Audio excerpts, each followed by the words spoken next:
Industries जनाब फ़ाहद हुसैन शेख साहब, मोहतरमा अंजुम असद अमीन साहिबा मेंबर नेशनल टैरिफ कमीशन, जनाब Riaz Sheikh Sahab director general TDAP Karachi, अरकान चैम्बर और एसोसिएशंस, ख़वातीन हज़रात अस्सलाम वालेकुम।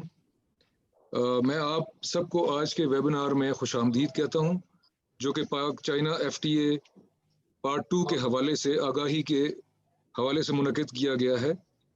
जैसा कि आप सबको मालूम है कि ये सेमिनार एक अवेयरनेस एक्टिविटी है और ये 8वां इवेंट है जो कि हम ऑर्गेनाइज कर रहे हैं हैदराबाद में। इस सेमिनार का, इस वेबिनार का मकसद ये है कि जो CPFTA है, जो चाइना के साथ हमने पार्ट 2 एग्रीमेंट किया है FTA का, उसके फ़वाइद से अपनी इंडस्ट्री और बिजनेसमैन को आगाह करना और उसके अलावा उनसे इसके मुतल्लिक कुछ राय लेना कि अब तक जो इस CPFTA के तहत एक्सपोर्ट्स हो रही हैं उनके अंदर कोई अगर इश्यूज आ रहे हैं, क्योंकि हम जब इसके रिव्यू में जाएंगे तो वो ये सारी की सारी फीडबैक आप लोगों की तरफ से हमें हेल्प करेगी। इससे पहले हम ये इवेंट्स कराची, लाहौर, फैसलाबाद, सियालकोट और कोयटा में मुनक़िद कर चुके हैं और जैसा मैं आपको बता रहा था कि आप लोगों की जो राय है वो हमारे लिए बड़ी कीमती है और मायने रखती है। और जो इससे पहले के वेबिनार हुए हैं उसमें एक अच्छी बात ये देखने में आई है कि इन वेबिनार्स के ज़रिए और सेमिनार्स के ज़रिए बिजनेस कम्युनिटी ने इन इवेंट्स में बड़े बढ़ चढ़ के हिस्सा लिया और हमारे जो पैनल है उससे मुख्तलिफ सवालात भी किए जो कि हमारी बिजनेस कम्युनिटी के इंटरेस्ट का गमाजा है। CPFTA पार्ट 2 के हवाले से पाकिस्तान के लिए एक अहम पेशरफ्त है। चीन के साथ जो आपको मालूम ही है कि हमारी जो तजारत का खसारा था वो एक अलार्मिंग लेवल तक बढ़ चुका था और ज़रूरी था कि हम कुछ ऐसी प्रोडक्ट्स जो कि फुली जिनका पोटेंशियल हम इस्तेमाल नहीं कर पा रहे थे चाइना की मार्केट में, वो इस एग्रीमेंट के ज़रिए हम चाइना के साथ नेगोशिएट करते और उसको इस टेबल पे लेके आते और उसके लिए एग्रीमेंट करते। और इसी हवाले से तकरीबन 313 टैरिफ लाइंस, जिसमें हमारी एक्सपोर्ट तकरीबन $8.7 बिलियन है पूरी दुनिया में, अब वो इस एग्रीमेंट के ज़ुमरे में आ गई हैं और तकरीबन ज़ीरो रेटेड ड्यूटी के ऊपर चाइना में इन प्रोडक्ट्स को 313 लाइंस को रसाई हासिल होगी। इसके अलावा इस FTA के अंदर जो दूसरी खसूसियात हैं उसमें जो पिछले FTA के अंदर शायद पूरे तरीके से नहीं रखी गई थी, वो ये था कि जो लोकल इंडस्ट्री है हमारी उसको सेफ गार्ड करने के लिए, उसको प्रोटेक्ट करने के लिए इसके अंदर खातिर खा इकदाम रखे हुए हैं। इसी तरह जो सेफ गार्ड मेजर्स हैं, अगर कोई एक्सपोर्ट्स एब्रप्टली इंक्रीज करती हैं किसी कमोडिटी में या कोई इंपोर्ट्स अगर वहाँ से एब्रप्टली इंक्रीज करती हैं तो उस हवाले से सेफ गार्ड मेजर्स रखे गए हैं। इसी तरह जो बैलेंस ऑफ पेमेंट की क्लॉज है वो भी इस चीज़ को प्रोटेक्ट करती है कि अगर बैलेंस ऑफ पेमेंट में पाकिस्तान को अगर इसमें डाउनफॉल का सामना करना पड़े तो वो एक्टिव हो जाएगी वो क्लॉज और उसके ज़रिए बैलेंस ऑफ पेमेंट की जो इश्यूज हैं हम लोग अपने प्रॉपर कुछ सेफ गार्ड मेजर्स ले सकेंगे। ख़वातीन हज़रात, हुकूमत पाकिस्तान ने इस मुआहदे के ज़रिए चीन की मार्केट में बेहतरीन रसाई को मुमकिन बनाने की भरपूर कोशिश की है और हमारी बिजनेस कम्युनिटी पर मुनहसर है कि वो इस मौके का फ़ायदा किस तरह से उठाते हैं। हुकूमत की आज़ाद कोशिश है कि हम अपनी ज़्यादा से ज़्यादा मसनूआत को आलमी मंडी में लेकर जाएं और इस सिलसिले में आप लोगों का तावन, उसकी बहुत अशद ज़रूरत है हमें। और इसी हवाले से जो हमारा CPFTA है उसमें भी हम अपनी बिज़नेस कम्युनिटी से उम्मीद करते हैं कि ये बिज़नेस कम्युनिटी हमारे चीन के साथ इस मुआहदे से भरपूर फ़ायदा उठाएगी और हम इस सिलसिले में अपने मिनिस्ट्री ऑफ कॉमर्स और TDAP के प्लेटफॉर्म से आप लोगों को कंप्लीट सपोर्ट देने का वादा करते हैं और तायद करते हैं। ये वेबिनार, इसका फॉर्मेट यही है कि इसके बाद रियाज शेख साहब और उनकी टीम आपको CPFTA के अगराज़ व मकासद और फ़वाइद से आगाह करेगी और फिर उसके बाद आपसे डिस्कशंस होंगी, आप लोग सवाल जवाब का सिलसिला कर सकेंगे। इसके साथ ही आखिर में मैं ये आप लोगों की एक्टिव पार्टिसिपेशन को सराहना चाहता हूँ कि आप लोग इस वक्त काफ़ी अच्छी तादाद में मौजूद हैं और हम लोग इस चीज़ को भी अप्रिशिएट करते हैं कि हमारी तमाम काविशों में आप लोगों का भरपूर साथ रहा है। और इस सेशन के हवाले से मैं उम्मीद करता हूं कि हमारे जो एक्सपर्ट्स हैं वो आपको CPFTA नंबर 2 जो सेकंड एग्रीमेंट है उसकी अफादियत को उजागर करेंगे और आप इनकी मालूमात से और इस इंटरेक्शन से भरपूर फ़ायदा उठाएंगे। इसके साथ ही मैं आप सबका शुक्रिया अदा करना चाहता हूँ और ओवर टू रियाज शेख साहब और उनकी team please. Thank you very much जी। प्रेसिडेंट का है ना, प्रेसिडेंट ने भी तो खिताब करना। अच्छा, इसमें नौमान साहब मेरा ख्याल है जो प्रोग्राम था उसमें प्रेसिडेंट हैदराबाद चैम्बर ने भी कुछ want to say few words, so over to him जी। थोड़ी सी हम इब्तिदाई कलमात उनसे सुन लें, उसके बाद आई कम टू प्रेजेंटेशन।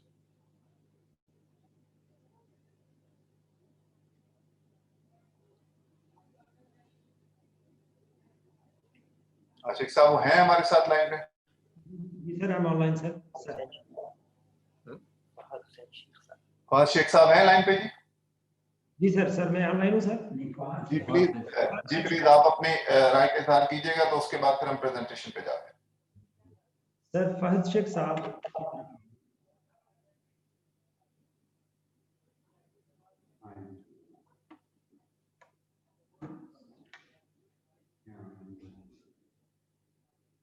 फहद साहब अपना माइक सेट कर लें, वो मेरा ख्याल है म्यूट पर है।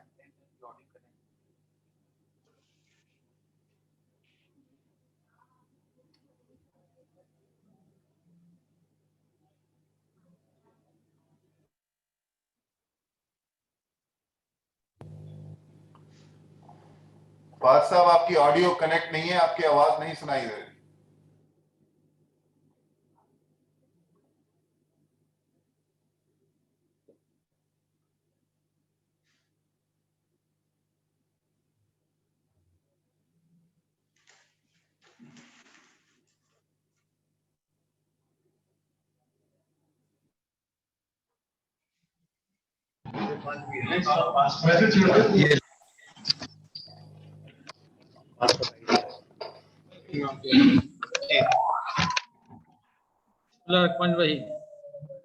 Senior vice president chamber of commerce. हमारा आज प्रेसिडेंट साहब कुछ लॉकडाउन की वजह से नहीं ट्रैफिक में फंसे हुए, तो इंशाल्लाह जैसे भी आप आते हैं रब्ता करते हैं आपसे। जनाब नुमान असलम साहब, जॉइंट सेक्रेटरी फरान ट्रेडर्स वजारत तजारत पाकिस्तान इस्लामाबाद। जनाब Riaz Sheikh Sahab, director general trading development authority of Pakistan Karachi. जनाब Asad Amin Sahab, member national trust commission Islamabad मोदी शरका, अस्सलाम वालेकुम। China Pakistan free traders agreement phase 2 पर वजारत तजारत पाकिस्तान और trade development authority of Pakistan का खुशाइंदा इक़दाम है। वेबर से पाकिस्तान और चाइना के दरमियान एक्सपोर्टर्स को बेहतर आगाही मिलेगी। China Pakistan trade agreement phase 2 में 313 एटम पर एक्सपोर्ट ड्यूटी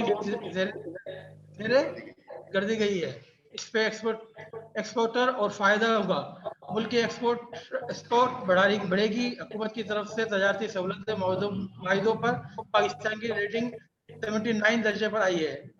रैंकिंग के अखबार से पाकिस्तान इंडिया बांग्लादेश से बेहतर है कि तजारती सहूलतें पर मुल्क की मैशियत और रोजगार में बेहतरी आएगी। पाकिस्तान में चाइना फ्री ट्रेड एग्रीमेंट के ऐवान में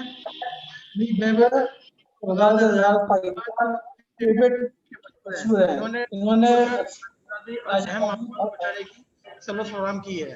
बहुत बहुत शुक्रिया।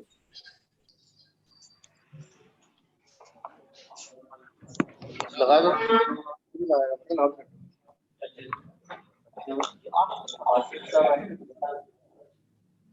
ठीक, हम मैसेज कर देंगे।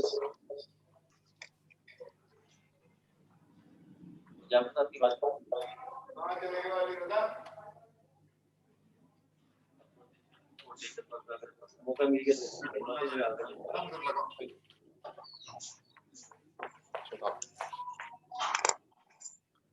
जी बहुत शुक्रिया फरीद साहब। अब शुरू करता हूँ की प्रेजेंटेशन। तो थोड़ा हम बताने की आपको कोशिश करते हैं कि जो CPFTA का फेज कंक्लूड हुआ है,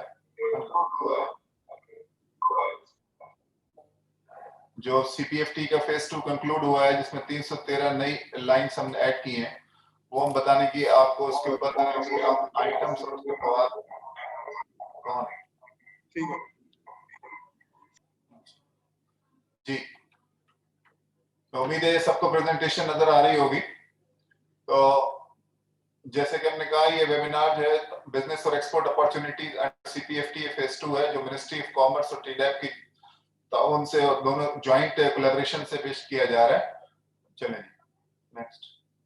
ये इस प्रेजेंटेशन में थोड़ी बहुत बात होगी बैकग्राउंड की कि ये कैसे कंक्लूड हुआ, सेकंड फेज पे हम कैसे पहुंचे, फिर उसके बाद जो है वो फेज 2 में हमने क्या चीज हासिल की, ट्रेड रिडक्शन मोडेलिटीज जो है वो किस तरह से और कितने पीरियड के लिए हैं, और ये जो 313 लाइंस हैं प्रायोरिटीज की जो उसकी कंपोजिशन है वो क्या है, और उसके अंदर बिजनेस की और एक्सपोर्ट की अपॉर्चुनिटीज क्या है। जी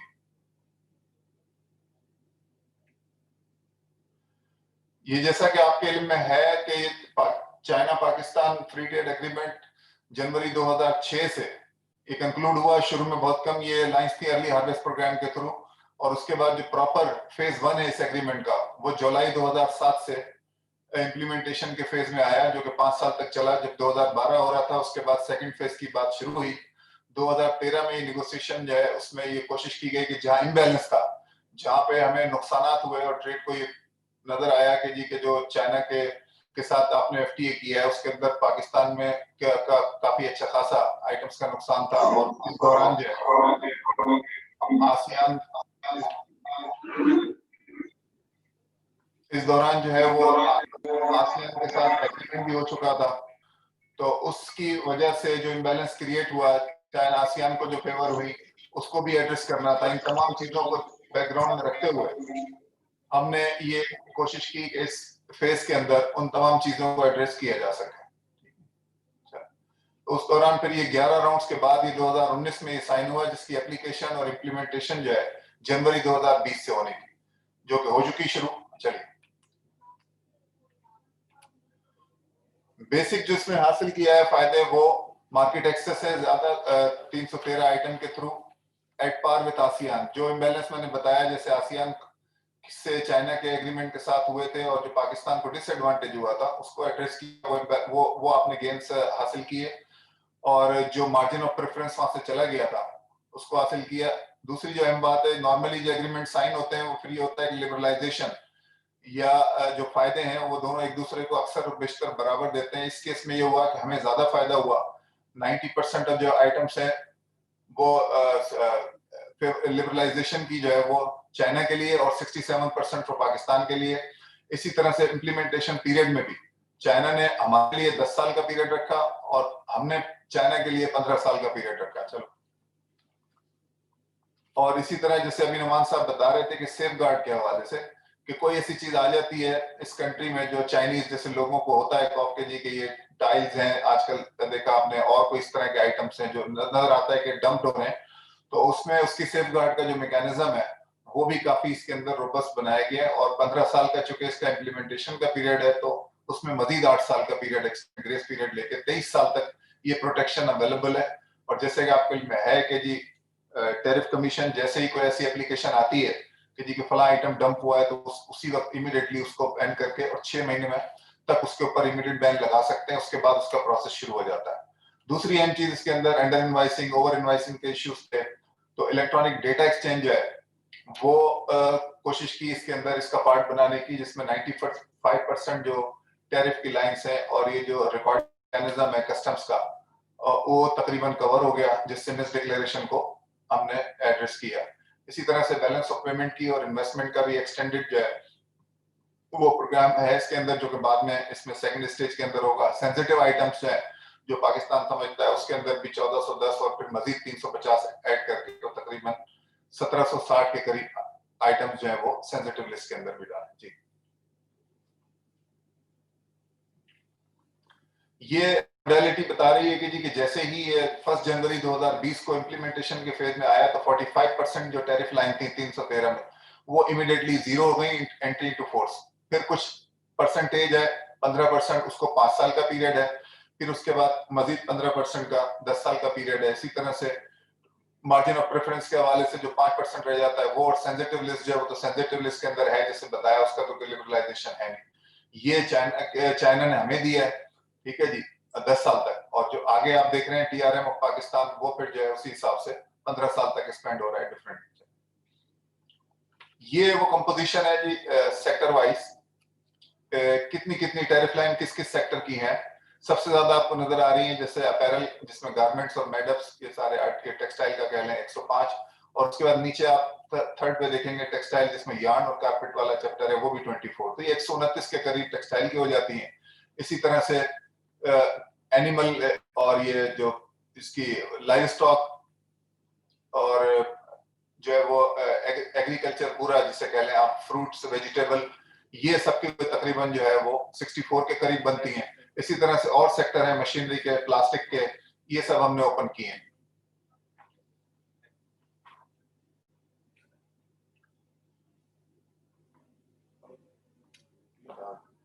एक आदमी चला लो ना,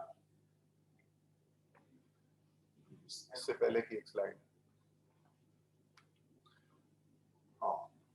इसमें अगर आप देखें तो जब 2016 का एवरेज हमने एक्सपोर्ट का पाकिस्तान का निकाला था, तो ये जो फिगर्स नजर आ रही हैं ये हम दुनिया को एक्सपोर्ट कर रहे हैं, लेकिन इन्हीं आइटम्स के अंदर चाइना की जो इंपोर्ट है वो भी सामने लिखी हुई है, शोज के how much potential is there in these items.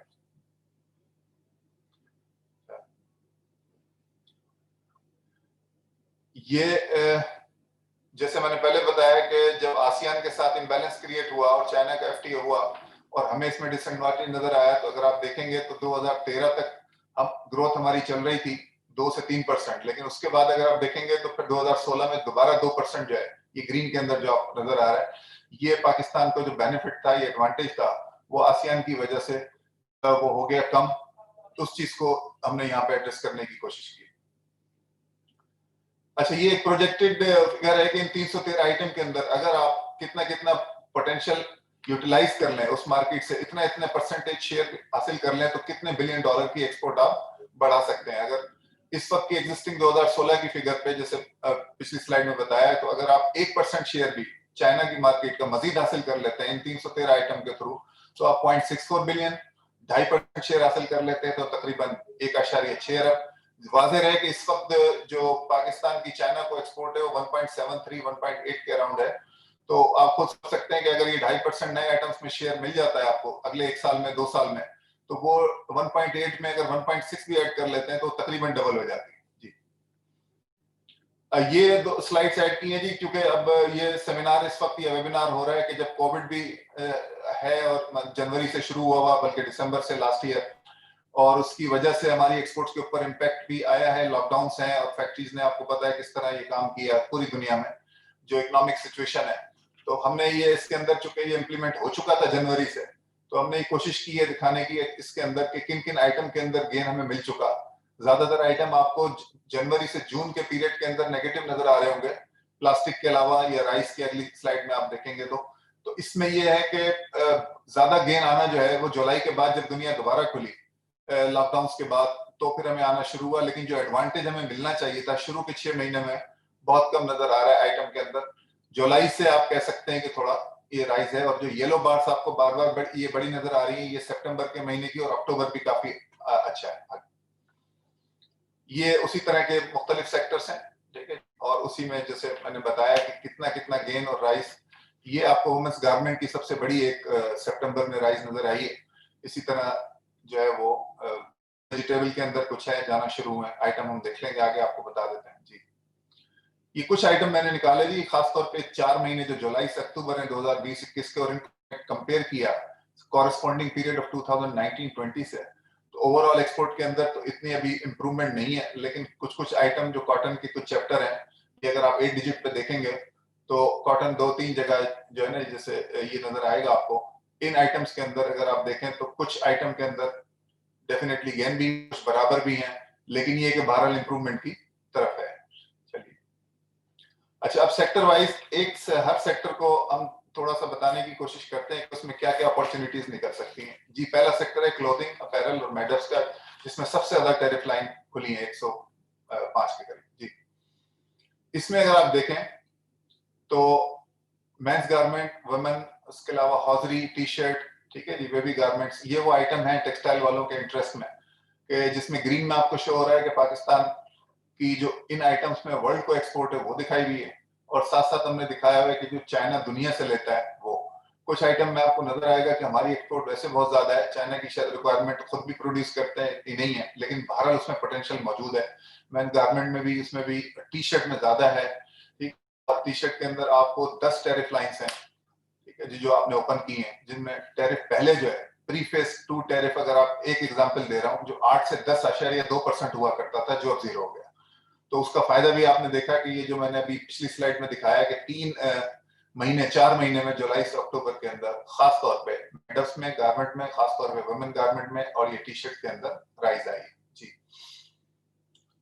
Intermediate textile जो दूसरे 28 टैरिफ लाइन थी, जिस कारपेट्स और इसका अगर हम देखते हैं तो जी,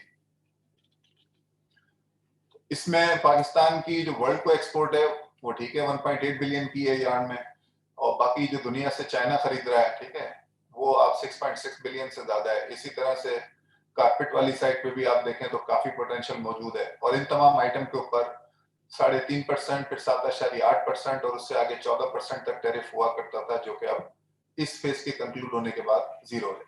जी, लेदर को भी शिकायत थी, लेदर के सेक्टर के काफी लोग कि जी इसके अंदर हमें अपॉर्चुनिटी नहीं है, चाइना में खास तौर पे, इसको देख लें जी।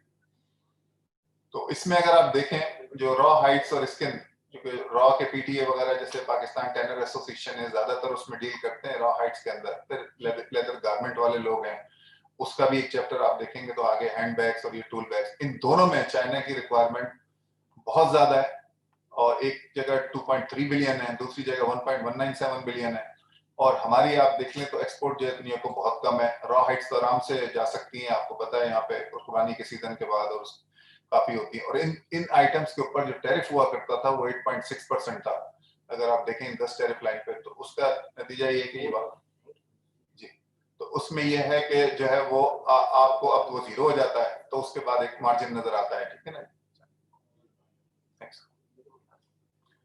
हाँ, सबसे बड़ा सेक्टर जो खास तौर पे हैदराबाद और LID यानी और हमारे मुल्क के हवाले से जो एग्रो सेक्टर का है, उसकी अपॉर्चुनिटीज देख लेते हैं जी।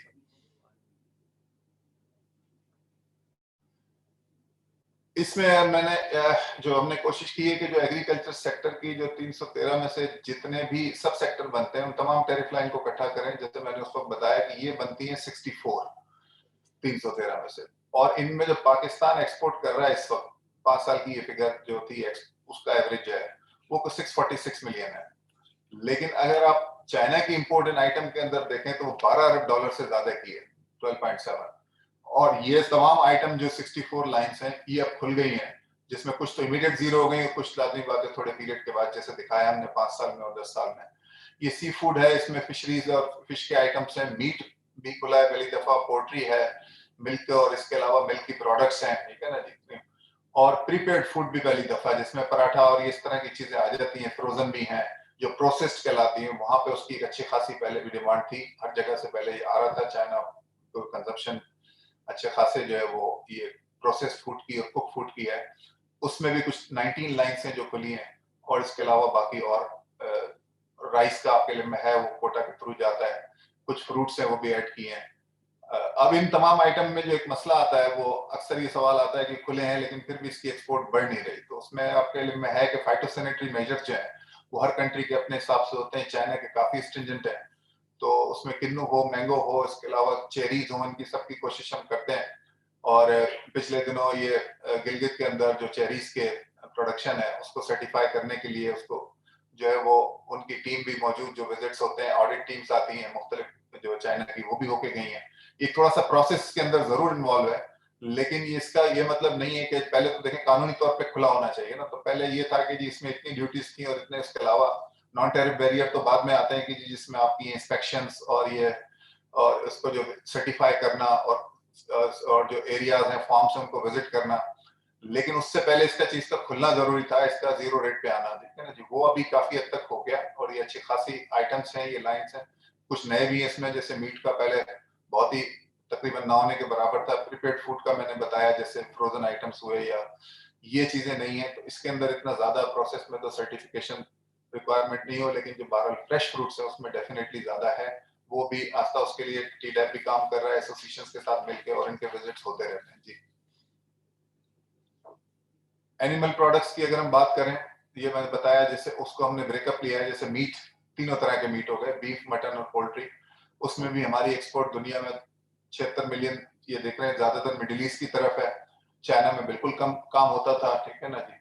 और अब आप देखें तो ये खुलने के बाद, क्योंकि उनकी ड्यूटी 7.2% थी, तो खुलने के बाद अगर आप देखें तो पोटेंशियल देखें कि 2.2 अरब का सिर्फ इस एक आइटम में है। मिल्क प्रोडक्ट्स और क्रीम और हनी वो एक अलग हो गया। फ्रोजन फिश का मैंने बताया कि काफी सारी लाइंस पहले से मौजूद थी, लेकिन उसमें फिश की और फिश प्रोडक्ट्स की लाइन अभी कुछ और भी ऐड की हैं इन 313 के अंदर, जिसपे इंडस्ट्री से इनपुट था कि जी कि इसको खुलवाएं।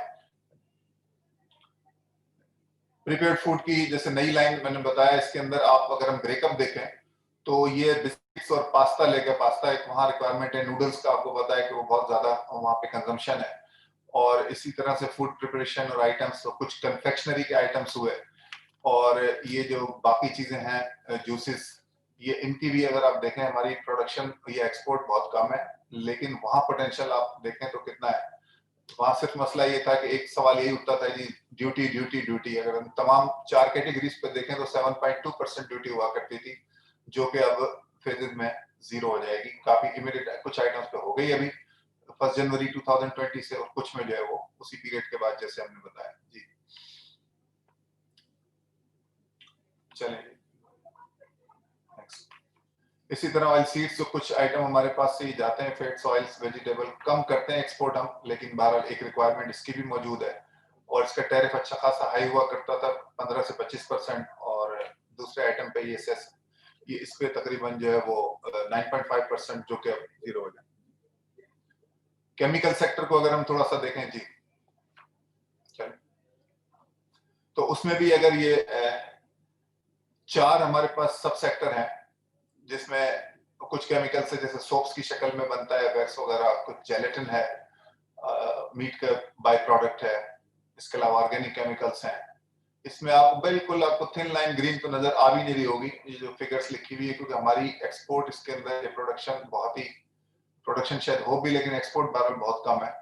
और सवाल यही उठता था कि जी इसका आप ड्यूटी 0 कराएं तो फिर देखें कितना जो है वो एक्सपोर्ट की जा सकती है। तो ये पोटेंशियल आप देखें, और इसकी इस वक्त जो फेज 2 से पहले की ड्यूटीज हैं वो आप देखें, ये सब कुछ 6, 5, 7, 9% से ज्यादा थी, जो कि अब 0 हो जाती है। तो I think we should explore this potential. चलिए, फुटवेयर का काम है हमारे यहाँ, चाइना भी डेफिनेटली बनाता है, लेकिन रिक्वायरमेंट भी मौजूद है। अगर आप देखें चाइना के बनाने के बावजूद भी, तो $1 अरब से ज्यादा की उनकी इंपोर्ट है पूरी दुनिया से, जबकि हम सिर्फ पूरी दुनिया को सिर्फ $96 मिलियन का एक्सपोर्ट करते हैं। और ये वो फुटवेयर हैं जो डिफरेंट उसमें आ जाते हैं, जिसमें देखें ये जो रबर सोल वाले और स्पोर्ट्स वेयर के अंदर, ठीक है ना, ये वो आइटम है जिनकी डिमांड है वहाँ पे। कई चीजों में तो डेफिनेटली कम्पीट करते हैं चाइना से, वो वाला फुटवेयर नहीं हम एक्सपोर्ट करते, लेकिन इस तरह इन टैरिफ लाइंस के ऊपर जो हमें टैरिफ मिलता था 8%, वो भी अब 0 हो जाता है, तो इसके ऊपर पोटेंशियल है। चल, मशीनरी एक जी नया सेक्टर है, जिसमें पहले ये नहीं जाती थी चीजें। आपने कुछ दिनों पहले सुना होगा एडवाइजर साहब का, रज़ाक दाऊद साहब का, कि जी ट्वीट के जी माइक्रोवेव ओवन हमने एक्सपोर्ट करना शुरू की है डॉलेंस की तरफ से। इसी तरह से और पोटेंशियल रेफ्रिजरेटर्स के अंदर, और वो कंपनियां खासतौर पे जिन्होंने एक्सपोर्ट लेड इन्वेस्टमेंट की है पाकिस्तान में आके, चेंगहांग रुबा है, हायर है, ठीक है जी, आर जोन के अंदर, ये जो लोग ये चीज बनाते हैं, और ये इसका स्टैंडर्ड अगर रिक्वायरमेंट वहां पे होती है, तो डेफिनेटली उसकी एक्सपोर्ट भी, पहले उन्होंने बहुत हाई टैरिफ रखे हुए थे, अब वो उसी तरह मैंने जैसे बताया कि 0 हो जाते हैं, तो इसके एक्सपोर्ट के चांसेस भी बहुत हैं, और होना शुरू भी हो गई है जी। इसी तरह जी ऑटो पार्ट्स वालों का है, जो अगर करना चाहते हैं काम, आपने देखा कि कार के बहुत सारे पार्ट्स जो यहाँ पे हमारे यहाँ असेंबल हो रही हैं कार्स, चाहे वो पार्ट्स सुजुकी की हो, उसके अलावा इंडस मोटर्स हो, या इसके अलावा जो है और कार मैन्युफैक्चरर्स हो यहाँ पे, उनके बहुत सारे पार्ट्स डिलीशन प्रोग्राम से के हवाले से भी और उसके बाद भी, ये सारे हम जो है वो गियर शिफ्ट से लेके उसके रेडिएटर, उसके सम डोर्स या डोर नॉब्स, ये सारी की सारी इंक्लूडिंग द शॉक एब्जॉर्बर्स ये बनाते हैं, एक्सपोर्ट भी करते हैं लेकिन कम है। और उसकी वजह एक्सपोर्ट करने की खास तौर पे चाइनीज मार्केट में ये इम्बैलेंस था, जैसे नजर आ रहा है आपको कि ड्यूटीज अप टू 25% हाई थी, इसको भी एड्रेस किया है।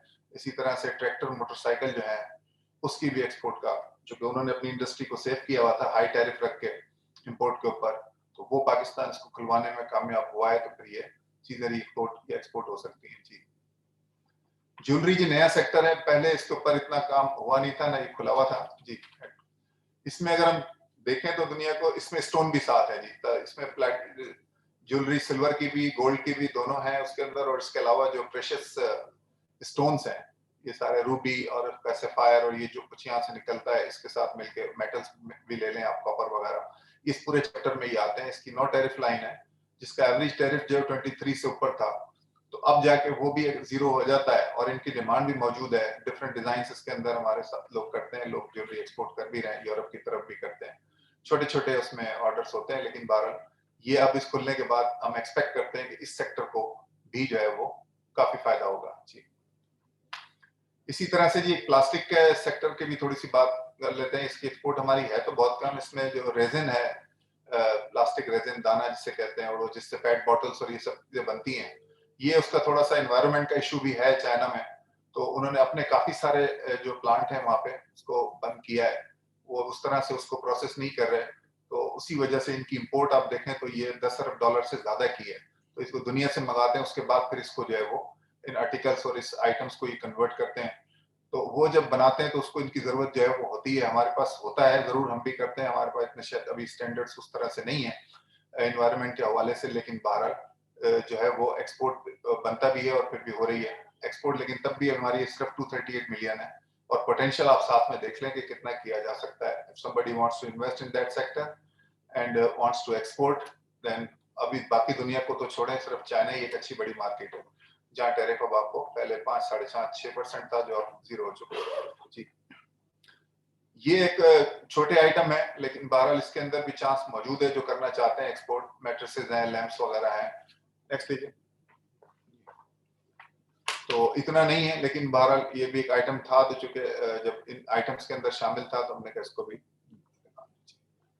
इसके अलावा कुछ और मुख्तलिफ सेक्टर के आइटम्स हैं, और वो आप देखेंगे तो इसके अंदर ये जो है ना वो आयरन स्टील है, जैसे आर्टिकल्स ऑफ स्टोन, ये प्लास्टर वगैरह है, कुछ मिनरल के आइटम्स हैं। सीमेंट में बेहतरी आना शुरू हुई है थोड़ी सी, पोर्टलैंड सीमेंट गया इस दफा, पहले बिल्कुल नहीं जाता था। सीमेंट के और आइटम भी जाना शुरू हुए। सीमेंट तो माशाल्लाह अफगानिस्तान है, इसके अलावा अफ्रीका है काफी ज्यादा, इवन कंट्री में भी जब से ये हाउसिंग की पॉलिसी प्राइम मिनिस्टर साहब ने अनाउंस की है, तो सीमेंट की अपनी प्रोडक्शन भी और खपत भी ये काफी हो गई। लेकिन बहरहाल इसमें एक्सपोर्ट का एक पोटेंशियल मौजूद है। जी, अच्छा जी, ये इससे पहले जो हमारे पास आइटम टैरिफ लाइन चलते थे 313 से पहले 3400 के करीब, ये उसका भी हमने बताने की कोशिश की है कि इसमें पोटेंशियल था, एक्सप्लोर भी हो रहा है, लेकिन उसके बावजूद भी हम जो है वो इसको पोटेंशियल को जिसे कहते हैं ना एक्सप्लॉइट नहीं कर सके पूरे तरीके से, और इसमें कुछ आइटम में अभी भी गुंजाइश मौजूद है। नेक्स्ट लीजिएगा।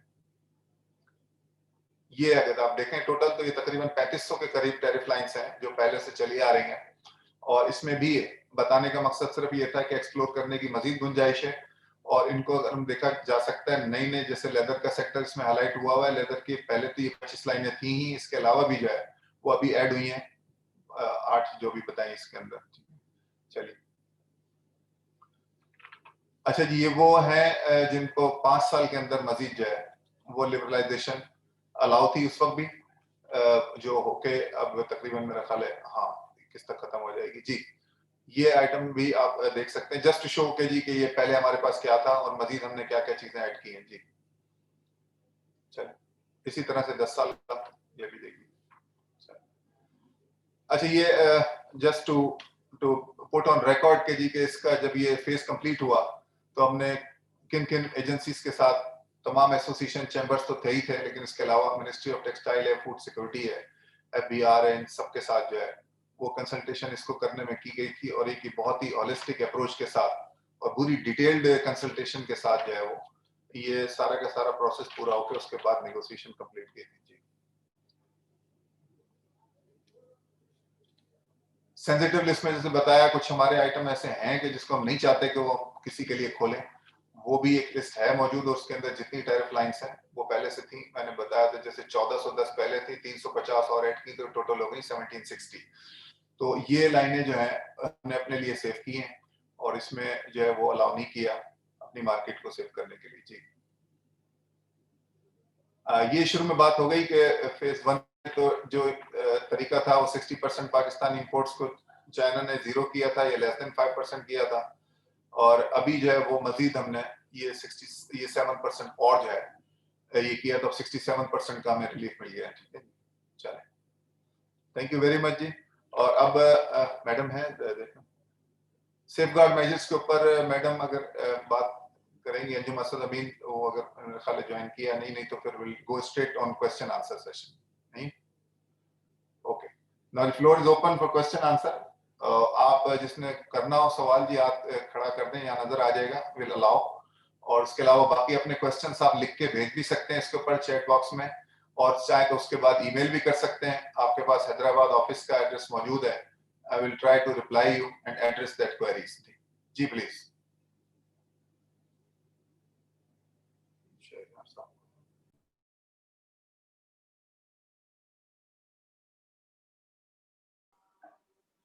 कुछ पूछना चाह रहे थे?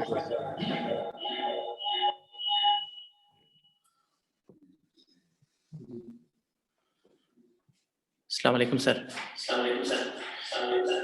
सर मेरा क्वेश्चन ये है कि फाइटोसैनिटरी की पहले जो है चालान हम लोग जमा करते थे 500 रुपये में, अभी उसको उन्होंने बढ़ा के 5000 कर दिया है सडनली,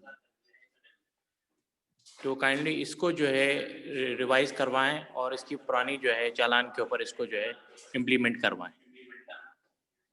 ये आप इस पे भेज दें, हमारे इल्म में ही आया है, डिपार्टमेंट ऑफ प्लांट प्रोटेक्शन ने ये किया है बिल्कुल, और एग्जॉर्बिटेंटली जो है ना काफी रेट्स इसके सारे जो हैं वो चालान के ज्यादा किए हैं, और इसको तमाम ट्रेड इसी अंदाज में ले रही है कि आप एक्सपोर्ट को डिस्करेज करना चाह रहे हैं। लेकिन इसके अलावा इस पे हमें कुछ आई है जी, कहते हैं we are taking it up with them. Thank you. दूसरा ये है कि फ्रेट फॉरवर्ड जो है उनकी मोनोपोली चल रही है, जिस भी प्रोडक्ट के लिए कंट्रीज के लिए हम सी फ्रेट लेते हैं वो ओवर द नाइट जो है ना 3 to 4 टाइम जो है ना उसको बढ़ा देते हैं। शहरियार साहब, उनका मसला नहीं है सारा, ये जो पूरी दुनिया में आपको पता है कोविड की वजह से फ्रेट जो है ना बड़ा इनस्टेबल है, जिसे कहते हैं अनस्टेबल हुआ है, और जो उनको रेट मिल रहे हैं वो बड़े अजीब से हैं, तो इस वजह से वो they are not sticking to that, और उसमें चेंजेस आ रही हैं। ये मसला सिर्फ उनका नहीं है कि फ्रेट फॉरवर्डर का, ये बाकी पूरी दुनिया में जहां से वो फ्रेट लेते हैं अपने कॉरेस्पॉन्डिंग एजेंट से, उसकी वजह से इशू है, और ये this is due to COVID. ठीक है ना। पास शिपिंग सेक्टर के अंदर बहुत कम शिपिंग लाइंस हैं जो जी, ऑपरेट हो रही हैं पाकिस्तान में जी। इसके ऊपर काइंडली जो है वो शिपिंग की फैसिलिटीज के ऊपर जो ना फोकस करें। और दूसरा ये है कि एक्सपोर्ट के अंदर एक्सपोर्टर्स को एंटी नार्कोटिक वाले बहुत तंग कर रहे हैं कस्टम में। जी ठीक है, नोटेड जी, इसके ऊपर इंशाल्लाह इसके ऊपर टेकअप करते हैं। Thank you.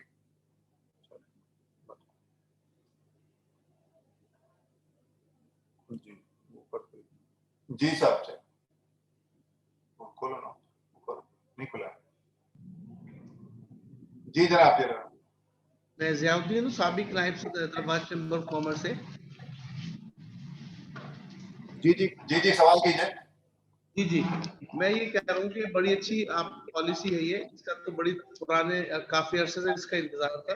इस सिलसिले में सिर्फ 2-3 बातें मैं अर्ज करना चाहता हूँ। जैसे कि मुझसे पहले दोस्त ने कहा, शिपिंग के हवाले से सबसे इम्पोर्टेंट चीज जो एक्सपोर्ट में शिपिंग है, उसमें आपको थोड़ी सी रेवोल्यूशन लाने की जरूरत है, अपने एक्सपोर्टर्स को रिलीफ देने की जरूरत है। उनको अगर आप थोड़ा सा स्ट्रीमलाइन करेंगे उनकी पॉलिसी के तहत जो इनकी रिक्वायरमेंट है, तो इससे भरपूर फायदा उठाया जा सकता है। और दूसरा मैं आपको ये बता दूं, हुकूमत एक्सपोर्टर्स को रिलीफ देना पड़ेगा अगर इसको कामयाब करना है, वरना जो यूरोप के साथ हमारे 20 साल का जो एग्रीमेंट है, मेरा ख्याल है ये इसका एफटी का भी वही हाल कहीं ना हो जाए। पावर सेक्टर में बहुत ज्यादा प्रॉब्लम है, इंडस्ट्रीज को पावर सेक्टर में रिलीफ देने की जरूरत है, कम से कम उसकी दस्तयाबी आपको लाजम करानी है। इस वक्त भी हैदराबाद में बहुत ज्यादा इंडस्ट्रीज को पावर सेक्टर में प्रॉब्लम है, लोड शेडिंग के अलावा गैस का भी लोड मैनेजमेंट हो रही है। इसके साथ एक तजवीज़ मैं देना चाहूँगा आपकी इस हवाले से नुमान असलम साहब को खुसूसी तौर पर, एक पूरे पाकिस्तान की सनती बिरादरी का, एक्सपोर्टर्स का एक ये मुतालबा रहा है कि फॉर एक वन विंडो ऑपरेशन किया जाए ताकि एक्सपोर्टर को ज़्यादा से ज़्यादा फैसिलिटेट किया जाए। इस वक्त मुझ समेत कोई 2000 से ज़्यादा लोग ऐसे हैं कि जो इस 313 आपके आइटम से मुस्तफीद होंगे, फ़ायदा उठाएंगे, लेकिन उनको जो प्रॉब्लम्स आएंगी एक्सपोर्ट करने में, अपने रजिस्ट्रेशन कराने में, सेल्स टैक्स लेने में, उसको आपको रिजॉल्व करने की ज़रूरत है। वन विंडो ऑपरेशन अगर आपको इसको कामयाब करना है, आपको खुसूसन इसके लिए बेशक एक सर्टेन पीरियड के लिए एक आपको वन विंडो ऑपरेशन की ज़रूरत है, ताकि आपकी गाड़ी एक मरतबा ट्रैक पे चढ़ जाए तो फिर आपको बहुत कामयाबी से होगा। मैंने 1-2 बार विजिट किया है, चाइना में बहुत गुंजाइश है, स्पेशली जो आपने मीट और जो सी फूड के हवाले से बात की, इसकी वहाँ पे बहुत गुंजाइश है। इंडिया वहाँ पे तकरीबन 17% एक्सपोर्ट करता है बीफ चाइना में, और उसकी बहुत ज्यादा डिमांड है। अगर हम सिर्फ उस पर भी एक आइटम ले लें तो बहुत बिलियंस ऑफ डॉलर्स का हम बिजनेस कर सकते हैं, लेकिन उसके लिए अट्रैक्ट करने की जरूरत है, फैसिलिटेट करने की जरूरत है। जो नए एक्सपोर्टर्स आएंगे, मुझ जैसे नए एक्सपोर्टर्स आना चाहते हैं हजारों, उनको आपको फैसिलिटेट करने की जरूरत है अगर इसको फुल फ्लैश कामयाब आपने करना है। वरना इससे पहले भी बहुत सारी स्कीमें हुई हैं, बहुत सारे मुल्कों के साथ हमारे FTA है, लेकिन हर्डल्स हुई आती हैं मिनिस्ट्री से, एक्सपोर्ट ब्यूरो से, आपके FBR से। उन चीजों को रिजॉल्व करें, वन विंडो ऑपरेशन करें ताकि ये कामयाब हो। जी बहुत शुक्रिया आजाद साहब, ये नोट कर ली। इसमें देखें ये कोई स्कीम इस तरह से नहीं है, ये तो लिबरलाइजेशन के साथ हमारा FTA चल रहा है, उसमें फर्दर आइटम हमने निकाले हैं। और जहां तक एक्सपोर्टर के रजिस्ट्रेशन की बात है, TDAP में या इसके अलावा कई जगह किसी को रजिस्ट्रेशन की जरूरत नहीं होती। FBR में 12 कंपनी आप जाके खोलेंगे तो उसको आपको इनकम टैक्स और सेल्स टैक्स में रजिस्टर होना है, उसका एक प्रोसीजर है। वो FBR के जो सेंटर्स बने हुए हैं वो मेरा ख्याल है अच्छे खासा एक फैसिलिटेशन प्रोवाइड करते हैं, लेकिन फिर भी आपकी बात नोट कर लेते हैं और उन कंसर्न क्वार्टर तक उसको पहुंचा देंगे। Thank you.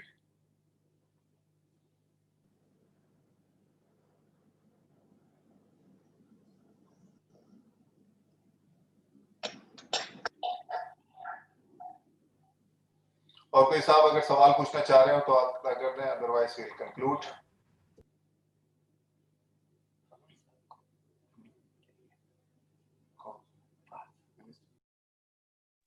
There are no more questions. I would now like to request Fahad Saab, Ministry of Commerce, Deputy Secretary, say the word of thanks.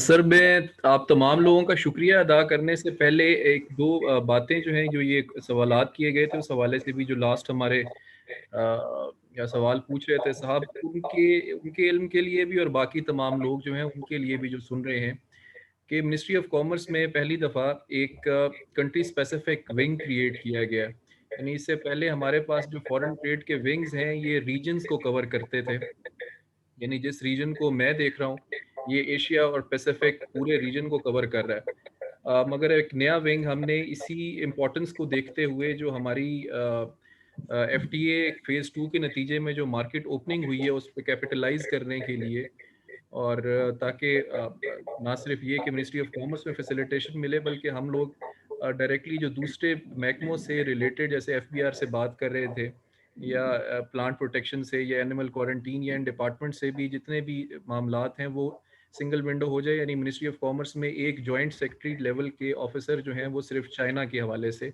Wing create कर दिया गया, जिनके अंडर अब डिप्टी सेक्रेटरी सिर्फ चाइना को ही देख रहे होंगे और सेक्शन ऑफिसर भी सिर्फ चाइना के लिए ही डेडिकेटेड होंगे। तो एक तो ये बात मैं आपको बताना चाह रहा था। दूसरी बात ये कि जो बात आपने चिकन और बीफ के हवाले से की थी, उसमें थोड़ी सी जो बीफ है वो मामला थोड़ा सा ज़्यादा टाइम टेकिंग है।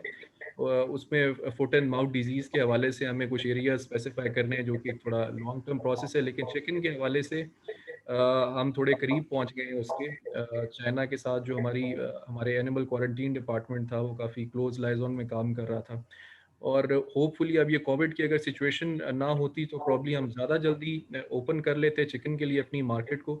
लेकिन अभी भी होपफुली जो हमने काम कर रहे हैं, हम कोशिश यही कर रहे हैं कि without Chinese inspector coming into Pakistan हम इसको ओपन करवा लें।